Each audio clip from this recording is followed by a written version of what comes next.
பார்க்கடல் போலேதான் நீ இருக்க, பாய் மரக்கலம் போலே நான் மிதக்க.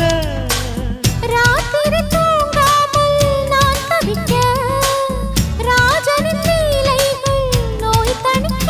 வெட்கம் தீர நான் உன்னை சேர, தொட்டு விளையாட ஆனந்தம் கூடாது.